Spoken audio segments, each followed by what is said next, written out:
Hello, and welcome to the third episode of The Halfway Line with me, Aaron Gordon, and my co-host, Leo Watt. On today's show, we have the results from the Premiership games, Championship games, League 1 and League 2 in Scotland. We have a few stories for you, such as Jordi Alba, Barcelona legend, talking about retirement, and Arsenal expanding the Emirates and potentially moving to Wembley. But first off, Leo, how are you today? Yeah, I'm very good. Thank you. How are you? Oh, I'm great. I'm getting unreal. on, just getting on. It's very early, so I'm a bit It tired, is. but you know what I mean. So I think we should just kick off today's show with this week's Scottish results, and we're going to start with the Premiership. So we've got a little note after each game just to say what happened during the games. So I'd like to kick it off with Dundee United 1, Livingston 1. So it was Christian Kereztes, I think that's his name, Yes, cancelled that's at a Scott Pittman's opener as the two sides drew a stalemate at Tannadice. Dundee United have only beaten Livingston 2 out of 9 times since 2020, which is quite it's quite a big stat. That. Wow. Oh yeah. Well, okay. So after that, we had Kilmarnock versus St Mirren. That was 2-0 to Kilmarnock. David Watson and Marcus Stackers were on the score sheet as Kilmarnock secured a 2-0 win over St Mirren. And I think the most anticipated game of the weekend was Hearts versus Hibs. Both sides unbeaten, and it ended in a 1-0 win to Hearts. Craig Halkett's late winner keeps Hearts 2 points above Celtic at the top of the table. That's so a weird did you thing watch to that say. game? I didn't manage to watch it. Like I was telling you before, my Sky Sports broke. So It was actually on Premier Sports. Oh, was it? Yeah. Oh, so I could have watched You it. could have watched it. It was on Premier God's Sports. sake. Yeah, my dad thought it was on Sky Sports as well. He was astounded to find out it was on Premier. Astounded. It should be on Sky, realistically. I mean, I feel like most Prime games should be on Sky. Yeah, Or so- all of it should be on Sky. I'm going to let you talk about this next game. Okay, this is a big one, guys. This is a big one. Falkirk versus Rangers. So Rangers scored. I want to say it was in like the 30th minute or something, maybe earlier than that. It was the 41st minute. But Falkirk, they equalised in the 73rd minute. It was an unreal goal. Let's be honest, it was quite a nice goal. It was Henry Cartwright, and I mean, such a good goal. I see a lot of people rubbishing it because it looked like it took a massive deflection, but it was still a great goal. But in any case, it was such a good goal. It got Russel Martin sacked. It did get Russell Martin bitten out sacked. the door. What do you think about that? I mean, Do you think it was obviously coming? it was obviously coming. I did see a stat that said he had like a 29% win ratio or I whatever think it this is. season he's drawn 5, lost 2 or lost 1, and won 1 game in the season so far. Yeah, it wasn't good. He had to go. I even saw something about when he won when he had loads of time was it Southampton. He had like a 65% win ratio. Like he's never been a winning manager. I don't know what they saw in him, but in any case, he only had 123 days in charge. It was the shortest reign of any Rangers manager. And we've got some information. We will talk about that We have that later after we have the information about who could be the next Rangers manager. on. Yeah. But the Rangers rivals Celtic played Motherwell. was a close Motherwell game. played very well. Apparently, I can see a lot of people were saying they were playing a lot of anti-football. But I'm gonna butcher this guy's name. He scored 2 goals. Apostolos Stamatolopoulos. I think I got that right. That sounded right. Stamatolopoulos scored 2 goals, but the Steelmen were edged out by Celtic. Daisen Maeda scored a 93rd minute winner. But apparently Motherwell did play really well, and that's their unbeaten run over. They were unbeaten this season. So I did see them play. I've got a funny story about that. So I think Saints were playing Motherwell in the Cup, and I was working. So it went to extra time. I finished at 5 and it went to extra time. So I got the bus up to catch the last 5 minutes of extra time. And we got beat 1-0 in the end. But it was the Motherwell apparently played well that day. And you could see the gulf between the Premiership and Championship side. Yeah. But another big talking point, I'll let you do the honours for this one. So Aberdeen secured their first win and first goals of the season with a 4-0 thrashing of Dundee. I did see this because when I was looking at the Sky Sports feed, I was getting nothing for the Rangers game because nothing was happening, and I was getting all the updates for the Celtic Motherwell and Aberdeen Dundee games. Voice crack there. I did hear that, yeah. So, yeah, by the 33rd minute, Aberdeen had a 3-0 lead. I just saw all the goals happen at once. I saw the first goal, I went, oh, nice, great for Aberdeen. And then I checked in again. There was 3-0. It was a pretty quick succession. It's a much needed win for them, especially taking pressure a bit off Jimmy Absolutely. Salim. They're in a good position now because they were bottom and now Rangers don't have a manager and they've just got a 4-0 first win. It puts them 2 points behind Dundee in 11th, which is, I mean, it's still all to play for. It's early in the season. Yeah. I don't think anyone saw them getting relegated. Like I don't think so. I could never. I didn't see that. I thought I thought they'd come back eventually, or they could maybe get a low top 6 finish at the worst. Yeah. I don't think they'd get relegated. But what that does to the table, Hearts stay at top of the table, 2 points and still unbeaten. That's a good feat for Derek McInnes. Good for them. Kilmarnock's at third with just 1 loss so far this season. The Stuart Kettlewell's side continue to impress this season. I've seen Kilmarnock, there was St Mirren, wasn't it? They're doing really well this season. They're doing quite well. I think they're sitting 7 points behind Celtic. So, I mean, fair play to Stuart Kettlewell. We're looking table so far this A lot of people doubted him when he became manager because I don't think he did okay at Motherwell, but I think it was kind of on and off in form. Yeah. Rangers sit 8th after another draw and 9 points behind Celtic and 11 points behind Hearts. I think the title talks are being... I don't think there's any title talks. I don't think there's any title talks for Rangers this season. It would have to be an relegation unbelievable talks. turnaround. Relegation talks at the moment.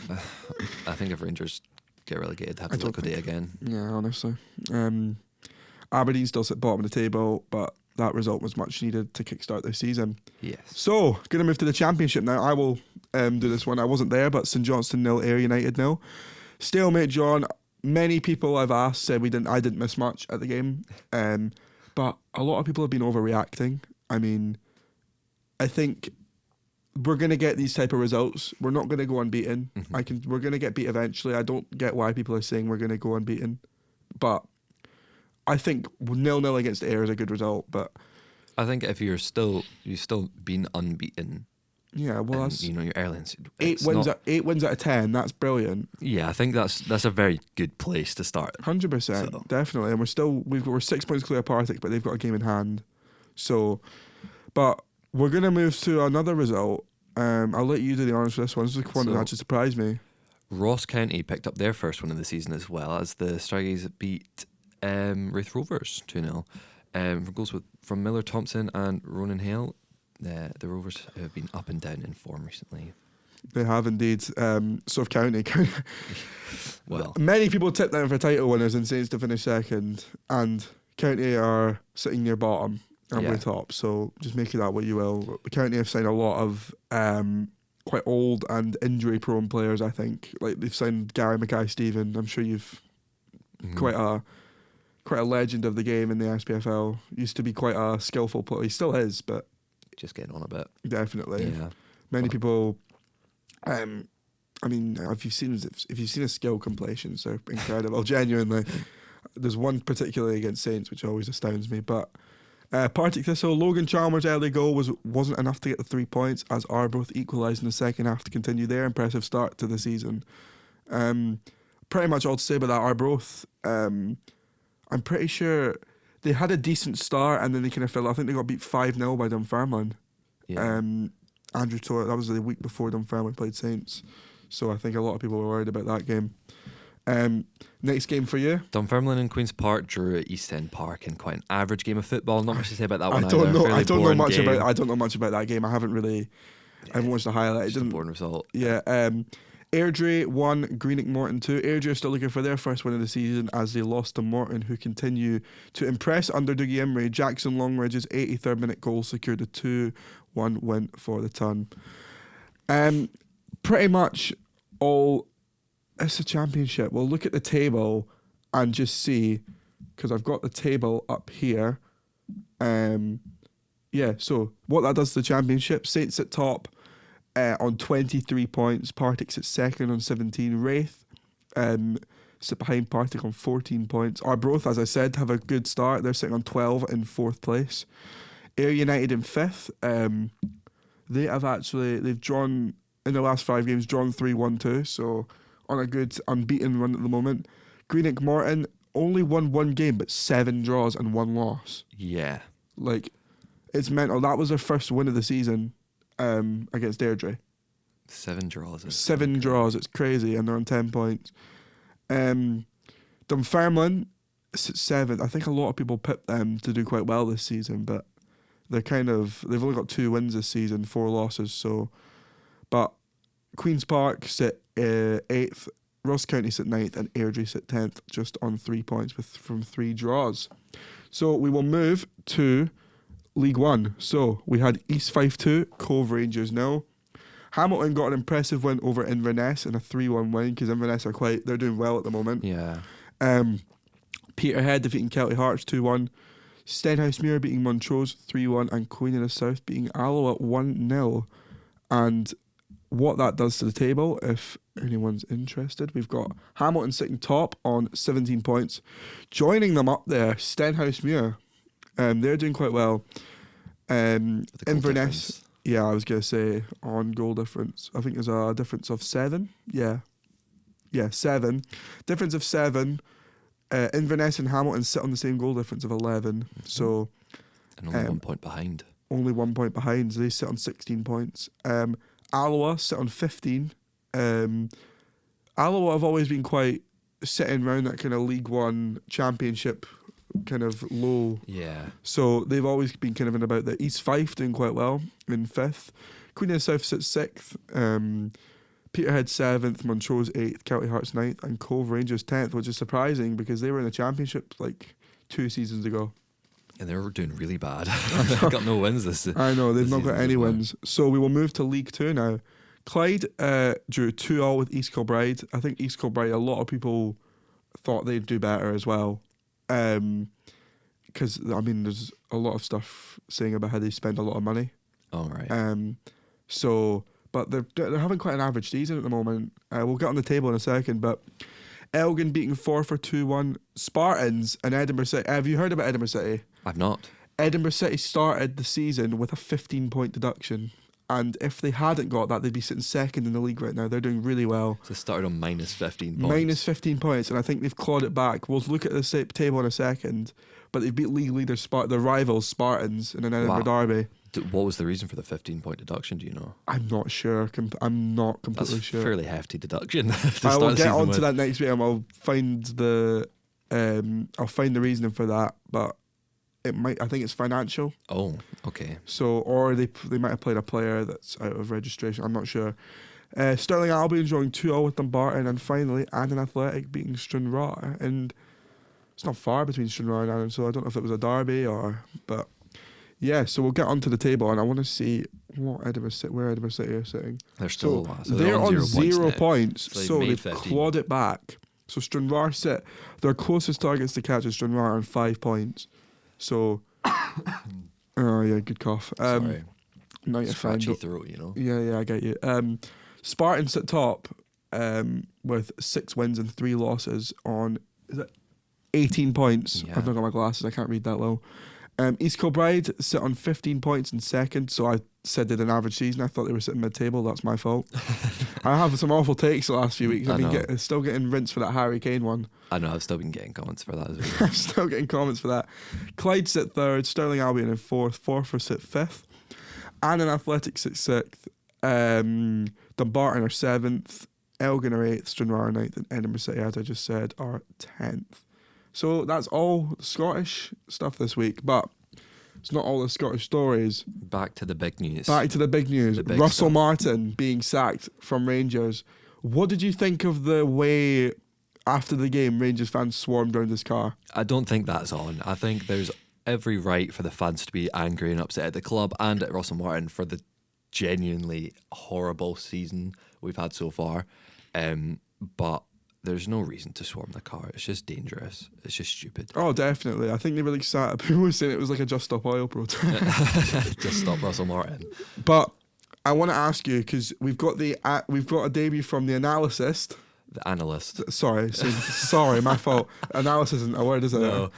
The analyst. We've got a debut from him. Would you like to tell us what he's got this week? Okay. So I asked the analyst.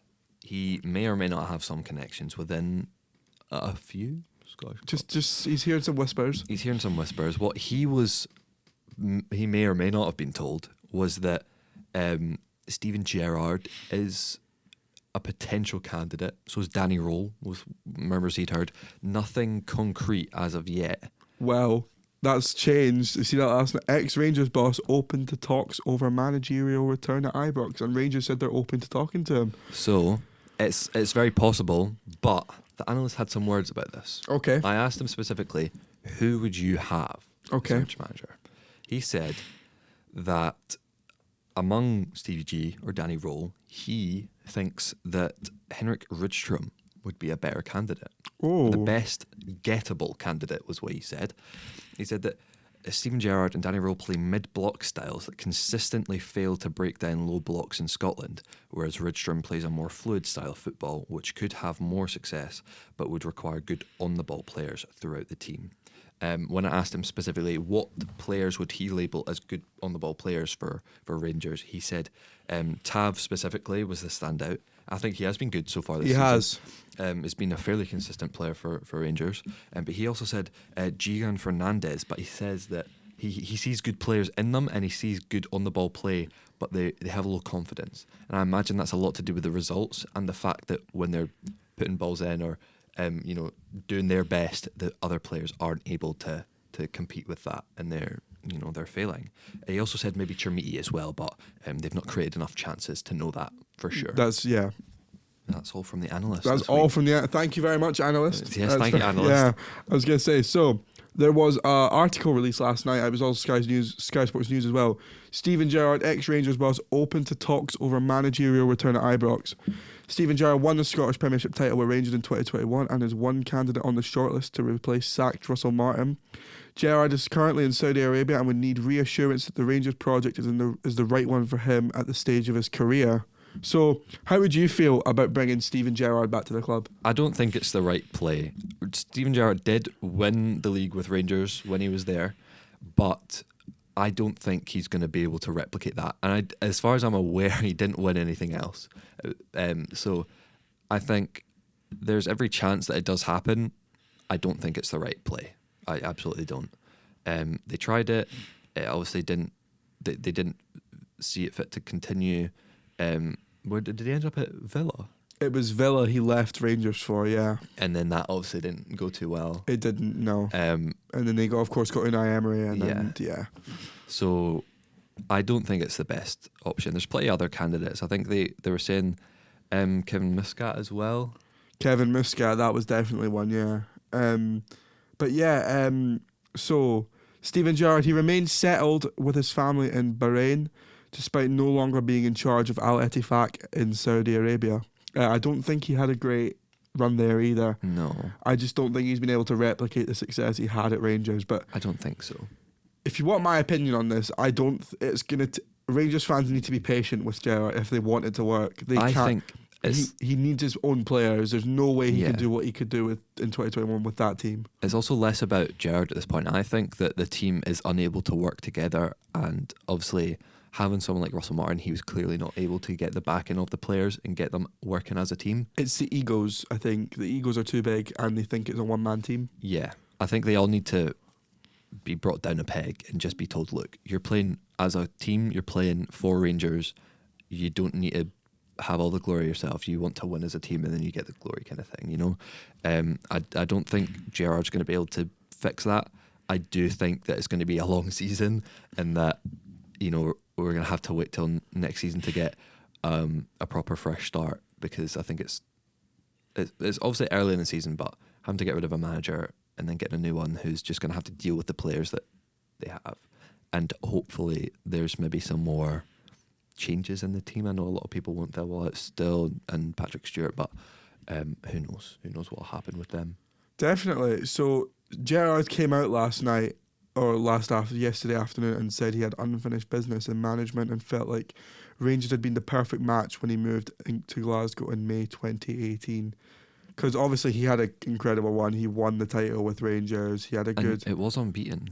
It was unbeaten. He had an unbeaten season. Some season for Saints as well.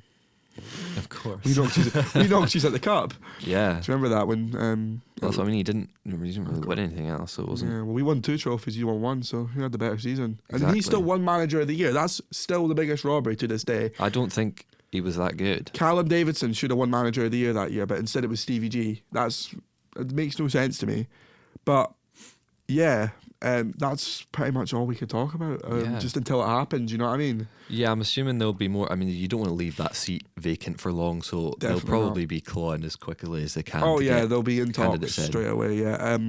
But I've got a bit of world news for you. Barcelona legend and Spain Jordi Alba is set to retire. Quite a legend of the game, Jordi Alba. I always felt he's a consistent player. He's he currently always has been. currently at Inter Miami with Messi and Suarez. He joined in 2023. He posted on his Instagram, "The time has come to close a truly meaningful chapter in my life."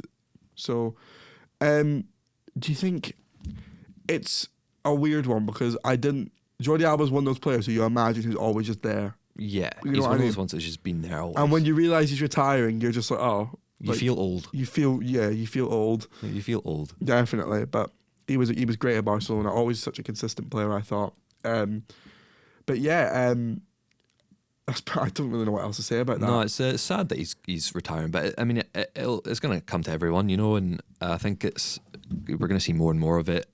Obviously, it's how it goes in football, but I mean, there's plenty of players. I mean, even Messi and Ronaldo. I mean, they're getting on, you know. They aren't really able to play as much as they could, and you know, Jordi Alba's the first, or maybe not the first, but he's just another one in the line to go, and you know. Who's next? He added, "I've decided to bring my professional football career to an end at the conclusion of the season. I do so with complete conviction, with peace and with happiness." He retired international football in 2023, obviously, after 93 appearances for Spain. Yeah, I think it's one of those things where they all have played so much football that at this point they're just like, I just want a break. I think they just want a break. But yeah, he was always a good player. But I'm going to move over to a bit of Premier League news. We're gonna talk about Arsenal, but I'm gonna tell you the stat I saw this morning. The last team to score 3 goals against Arsenal are now in 11th in League One in the league. So Wow. if the last team to score 3 goals in the league against Arsenal was Luton Town Really? 2 seasons ago, and they are now 11th in League One. Wow. Which is That's a pretty good stat. That's my stat of the week for you. That's a there. good stat. You're going to start doing that a stat of the week. I've also got a stat from my mum, which I'll quickly get out there now. There's only 4 unbeaten teams in the UK right now. In Great Britain, so you've got Coventry, Celtic, Hearts, and St Johnstone. Wow, I wonder why they put that stat in. Yeah, I know. So thank you, Mum, for the stat. But we're going to get on to the final story for today. Yes, it is the final one, and then we'll get on to what we're going to talk about next week. So, no, we've got one more thing to talk about. We have. Don't worry. Yes. Don't even worry. We've got Arsenal consider Wembley to enable work on stadium. So. The talks are still in early stage with no favoured plan on how to move forward decided yet, but the possibility of home matches being played at Wembley Stadium if work was to take place has been discussed.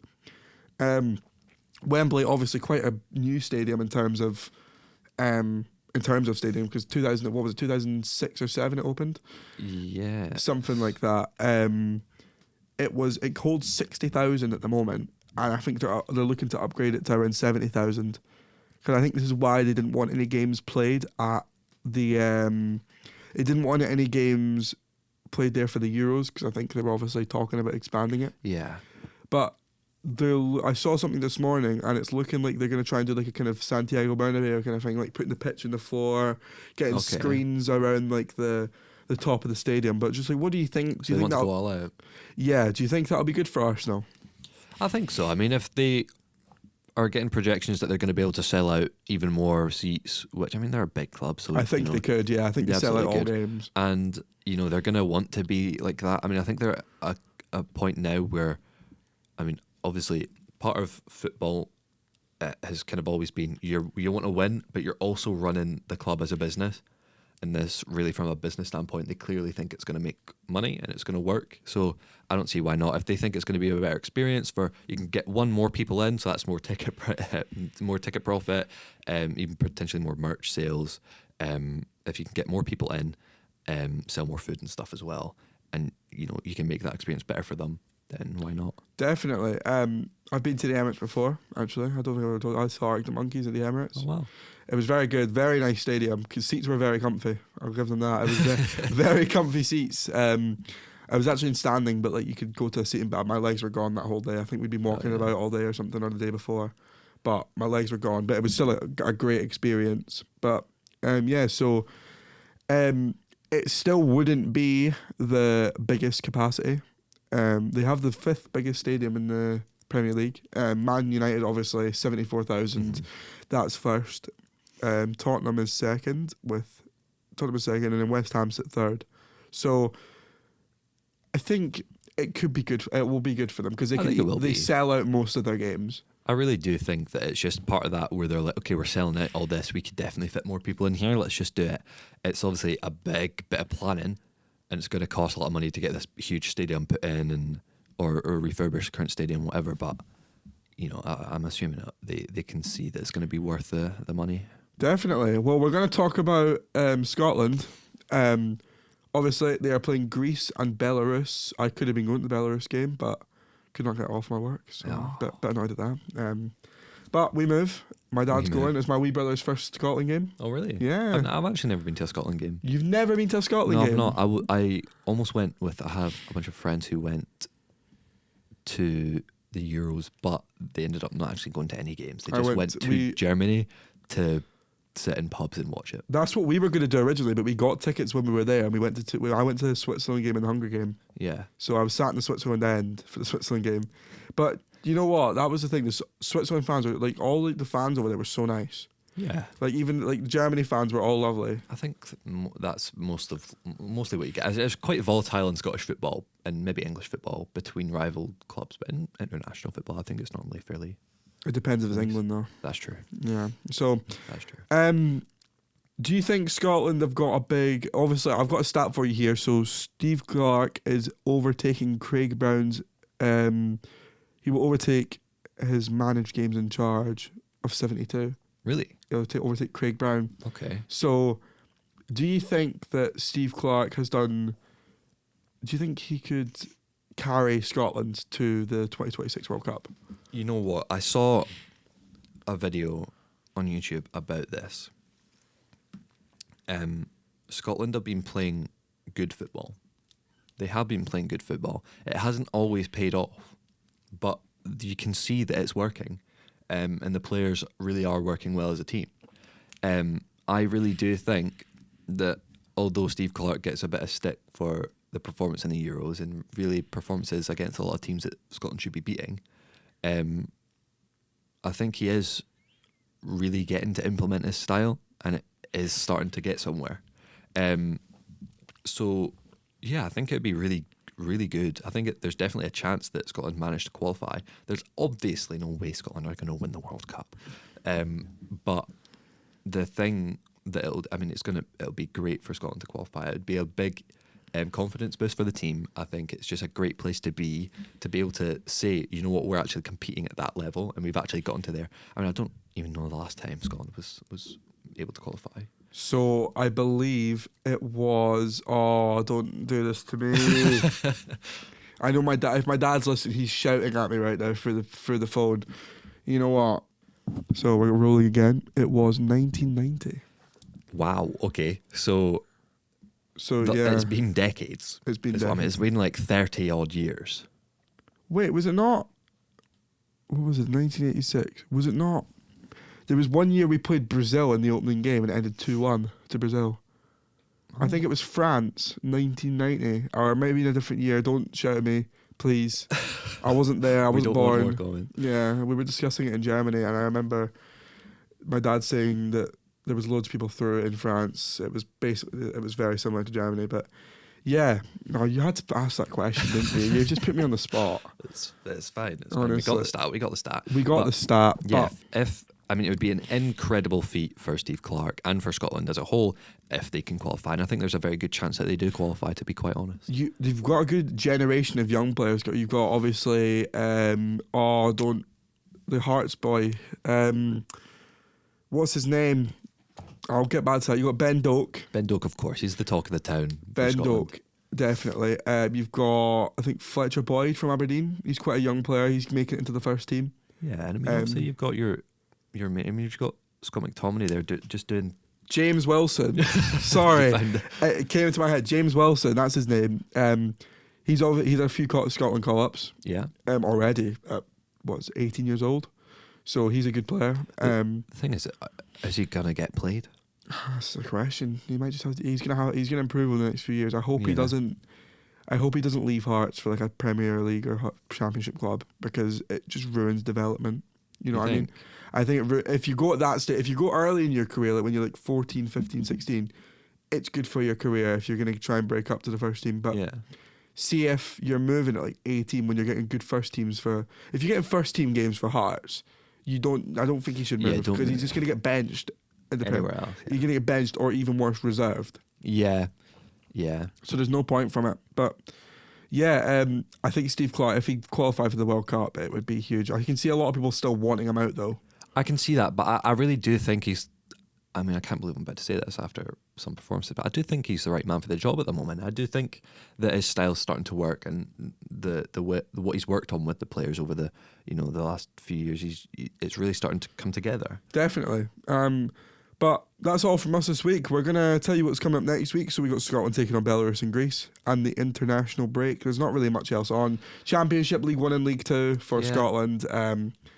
That's basically it from us. So thank you very much for listening. This has been the Halfway Line, episode 3 with Aaron and Leo. So have a good day and goodbye. See you later.